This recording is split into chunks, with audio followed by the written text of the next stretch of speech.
Hello everybody, this is Gregory with how I lost over 100 pounds and have kept it off for 30 plus years, where there should be no hesitation in your weight loss and weight maintenance. Today we're going to answer the question about, is there an easy fix? Now before we begin, if you need help with weight loss, especially from the psychological point of view, contact me through the Clarity FM link found here in the episode notes. Also in the episode notes, you'll see links to my website, which has 600 articles and recipes, many of which might be useful to you. Check out my podcast, The Awakened Man, which has been around since 2017. And lastly, if you appreciate my content, there is a link for PayPal, and I appreciate all those who've made donations in the past. All right, so some of you, again, I have to be very kind of general as to who the viewer of this channel is, because it could be somebody who's starting the weight loss journey, is in the middle of the weight loss journey, completed the weight loss journey and is now in weight maintenance, or is somebody like me who's many years, if not decades, into the weight maintenance. This video is more geared toward people at the beginning of the journey. What's the quick fix? And why do I ask this question? Because we live in a society, and I would assume most of you are American, or at least in the West, of instant gratification. Amazon one-click purchase. Oh, I want to watch that movie. Click. Ooh, I want to eat that Hot Pocket. 2 minutes in the microwave. Boop, boop, boop, boop, boop, boop. Oh, I'm a little down today. I'm going to go to the doctor. Doctor will give me a happy pill, right? Everything is a quick fix. And we don't have a really good perspective on history about how our ancestors used to have it. Even our American ancestors, let's say 100 years ago. We kind of know this on an intellectual level, but to eat dinner, you had to kill the chicken. You had to take the feathers off the chicken. You had to cut the chicken up to get the muscle. You had to cook it. There was work. If you like those potatoes, you had to pull them out of the ground and wash them. There was a lot more work. And so from that work I think there was more appreciation of what we had, because you had to work hard to get it. And now it's just, we can get Uber Eats delivering our food, and we can watch whatever we want on our screens. Every song made essentially in human history now we have on our phone. And so it's not surprising that if you grow up in this milieu of instant gratification and having things immediately, I think of Veruca Salt from Willy Wonka. I want it now, Daddy. I want it now. A lot of us are like that. So it's not surprising we'll come to that, kind of have that view when it comes to weight loss. What's the quick fix? You see these guys like venture capitalists or CEOs of companies, like they're just, how do I make the money? Just get to the point.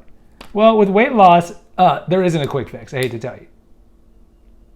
Certainly, the quickest fix would be changing your paradigm, which is the first video I ever did here. So, if you need a quick fix, so to speak, it's changing your paradigm. Because the paradigm you've been using hasn't worked. That's why you're fat.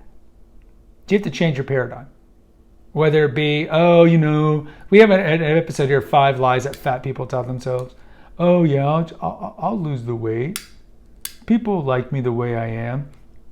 No, you have to change your paradigm. Whatever's been working, hasn't been working, you need to change it. So whether it be you not working out ever, or you just eating garbage, or you drinking alcohol all the time, you got to change your paradigm. That's the closest you're going to get to a quick fix when it comes to weight loss. Weight loss is hard. Weight maintenance is even harder. For any of you at the beginning of the journey, I hate to make it kind of dampen your parade here, but there's a reason why the large majority of people who lose a massive amount of weight regain it.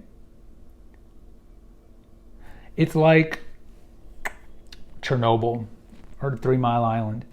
When there's a radioactive leak, you might be able to clean the air. You might be able to do these kind of stopgap approaches, but ultimately you have to stop and seal the containment.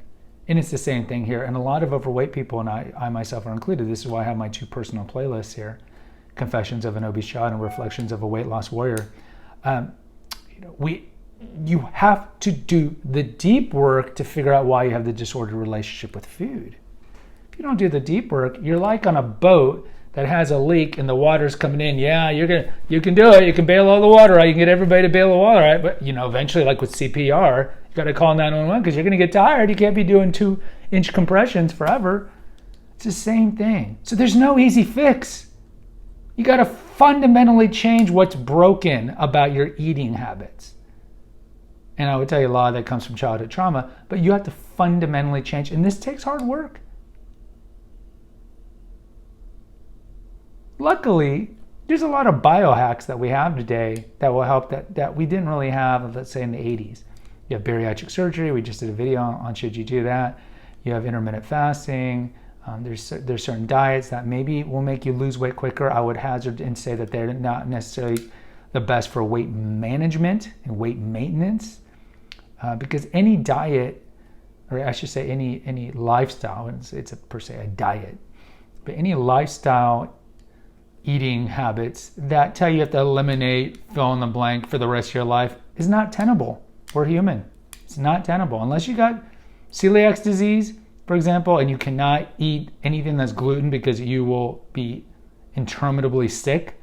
Most of us who can eat any food, that doesn't work long term.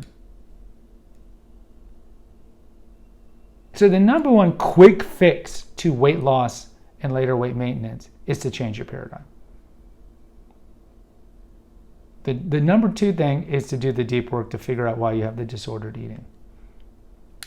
So those are quick fixes in that they just require a change of your perspective. But then once you do that, then it's a 1,000 little things a day that will get you to lose the weight. And then 1,000 little things you got to do every day to keep it off. Now, I might make it sound more convoluted than it really is. Some of you lose weight and are keeping it off through calorie in, calorie out. We have an episode on that. So you're just working out a lot, whether it be cardio or lifting or both, and then you go home and eat crap, and then I'll just burn it off the next day. And so you're keeping your weight somewhat leveled after you've lost your weight.